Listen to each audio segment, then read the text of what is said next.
Po, good morning. Opo. Mayor, kami po'y makikibalita dyan po sa inyo sa Saglan, Sarangani. Ilang araw matapos po yung napakalakas po na paglindol. Kumusta na po yung mga kababayan po natin dyan sa Saglan? Kumusta po kayo? Hindi po kami mabuti po. Hindi po mabuti. Hanggang sa ngayon po, wala pa po kaming kuryente at ang signal ng cellphone is pawala-wala po. May portion na meron, may portion na wala. Ang road namin leading to General Santos City, kakabukas lang ngayong araw. Wala pa po kaming stable fuel dito. Baka mamayang hapon, baka may magdating na ng mga tanker ng fuel. Opo, yung mga kababayan po natin na nandyan, gaano po ba karami mga nasirang tahanan at nasaan po sila ngayon? Yung nasa poblasyon po, nandito po sila sa aming Town Plaza. Medyo marami-rami po kaming kailangan ng tulong dahil more than 20,000 families po ang affected dito sa bayan ko. Oo. So, yung pinaka-kailangan po, Mayor, na maitawid sa inyo, ano po yan? Tubig ba? Pagkain?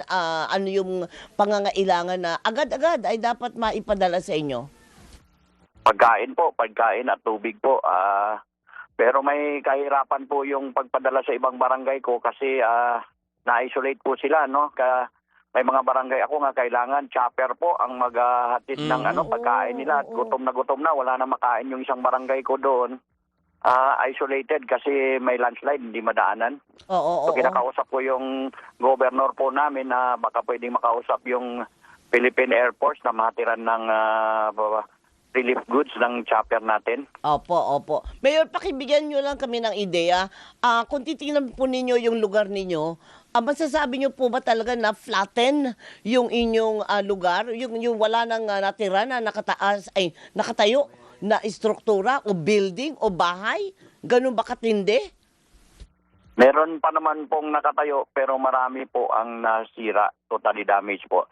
Like for example sa Barangay Poblasyon, merong isang purok po dito na 110 na bahay na flatten po talaga.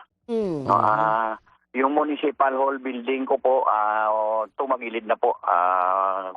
Buti na lang nakasandal sa kabilang building. Kung hindi, wala na rin po, tumba na rin.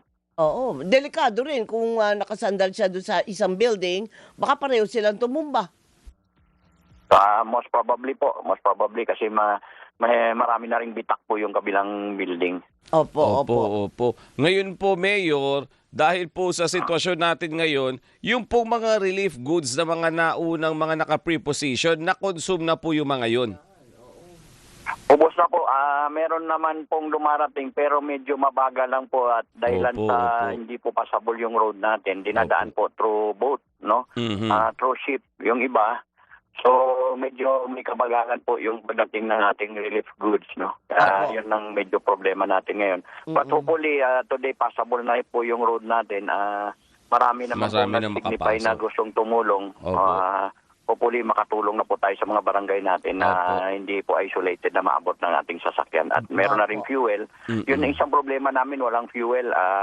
Hindi makatakbo yung mga heavy equipments namin, yung mga dump trucks namin. So, with now na meron ng baka makarating na today yung mga fuel natin. So hopefully maka-full swing na po kaming bigay ng mga relief goods sa mga barangay po natin. Opo. Naikutan po ba ang lugar ninyo ni Pangulong Marcos? Hindi po. Isang senador lang po sa ngayon ang nakapunta sa amin, si Senator Bongo po. Okay. Nagdala naman din siya ng relief goods. Nagbigay po siya ng 500 pesos para sa 500 na tao po. Opo. Pangtulong. Yung po, Mayor, dahil po na-isolate, kung po, yung po sa mga palengke, yung mga grocery po dyan sa inyo, kumusta po? Makakabili po ba yung mga kababayan natin? May mabibilan sila? Ngayon po, medyo nag-open na po pero nagpanic buying po yung mga so nauubos na po yung mga bigas natin. So, wala na rin masyadong nabibili. So, kahapon nga nagpabili ako para pabigay sana sa mga barangay natin. Wala na po akong nabili dahil naubos na ng mga tao. Yan pong mga barangay sa Glan, Mayor, mga ilang barangay po yung greatly na naapektuhan po, yung marami pong pinsala dito sa lindol na ito? Halos lahat po, halos lahat. At ang isolated natin as we speak ngayon, Mayor, 8 in the morning, isang barangay na lang po? Marami po. Marami. Isa, dalawa, tatlo, apat, lima, anim, pito, walo, nasa mga 10 barangays po ang isolated. 10 barangays. Pero so far, nakakausap niyo po yung mga mayor ng mga barangay na ito, ay mga barangay captain May rather, coordination Mayor. ba? Opo. Oo. Hindi po. Yung iba po bumaba dito. Nakausap ko yung iba po hindi dahil wala pong signal dito sa amin ngayon. Opo. Brown out pa po kasi up to now wala pang kuryente po. Sus, On Mario and Joseph. off, on and yung kumusta naman po ang panahon? Maulan ba o ano pa paano? Siyempre pagka ganyan na may rescue at retrieval operations, makakatulong din kung maayos ang takbo ng panahon. Maayos naman po ang panahon pero hindi pa po kami nakapag-retrieve ng mga patay na natabunan ng lupa dahilan po na wala pong fuel na available dito po sa bayan namin. Lahat ng mga gasoline station po, naubos na po yung fuel nila. Yung mga wounded naman po natin, Mayor, dyan sa Glan, kumusta po sila? Nadala naman po natin sa ospital at yung kailangan na ilipat sa General Santos City, tumulong naman po yung Air Force natin na mag-airlift ng mga patient natin. Opo. Yung mga wounded, nasamsam nyo na po ba ito mga ito at may mga critical pa po ba? Yung mga critical po, naidala na po sa General Santos City po. Ayun, oo. Yung mga yung hospital nyo dyan, gumagana pa? Gumagana po, gumagana. Oo. Oo. Yung estado po ng mga residente ninyo, kasi kahapon partner, di ba sabi parang state of shock sila sa kanilang mga lugar. Kamusta na po sila ngayon? Yun na nga po kasi wala pa pong tigil yung natin dito, yung tawag dito. Aftershocks? Yung aftershocks po.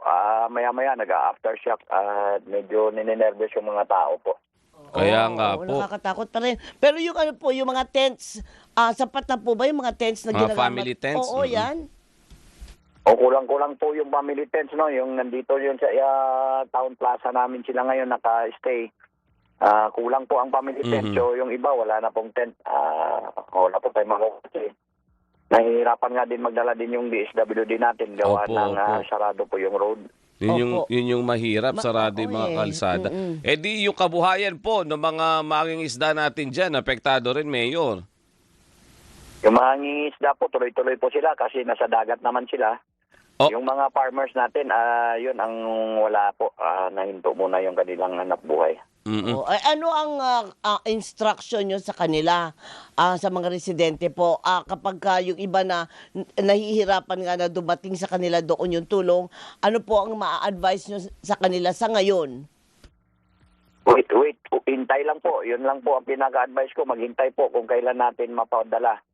So, pinagsisikapan naman po natin na magpadala po kaagad na mabigyan lahat. Pero, ayun nga, mahirap po pakunti-kunti ang pagdating ng ating mga relief goods. Oo nga, oo. Tapos ang problema nga, ano po ang sagot sa inyo, Mayor, doon sa panawagan ninyo na sana i-airlift natin yung mga tubig, pagkain, doon po sa nasa 10 barangay ninyo na isolated? May assurance po ba na magagawa po ito, Mayor? Mag-uusap pa kami ni Gob, nag-advise si Gob kaninang umaga na parang may assurance na po na makapag-airlift, tatawagan ko pa siya po ulit.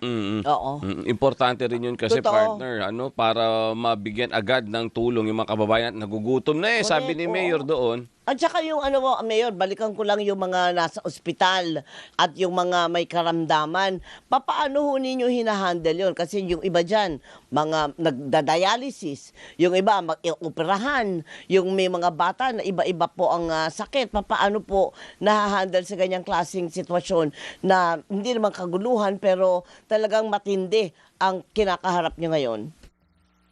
Yan ang pinaka-problema po namin, yung dialysis po. Kasi meron po akong dialysis clinic dito sa bayan po na libre.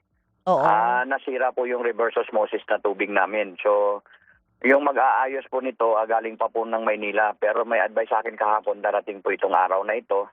at baka maiayos na po yung reverse osmosis namin at makagana na po yung machine namin. Oo, napaka-importante nun, Importante. partner. Kasi pagka na sumablay doon sa dialysis, medyo delikado. Yung iba po, yung mga... Pwede po, Opo. may tumatawag po na medyo importante. Pwede po. Ay, sige po, Sige Mayor. po, Go sige ahead po. po. Maraming salamat po sa inyong update, Mayor. Ingat po kayo. Si Mayor Victor James Yap Sr. Naglan, Sarangani, sila po yung nananawagan mismo, kaya po natawagan natin dahil po nahihirapan siya. Imagine mo, partner, Correct. 10 barangay yung hindi mapasok. Mariusip. Di ba wala ka communication doon sa ibang barangay. Yung ibang barangay na tumawag sa'yo, nagugutom na yung mga tao dahil walang Wala nang pagkain na makain. tubig. Oo. Eh, mahal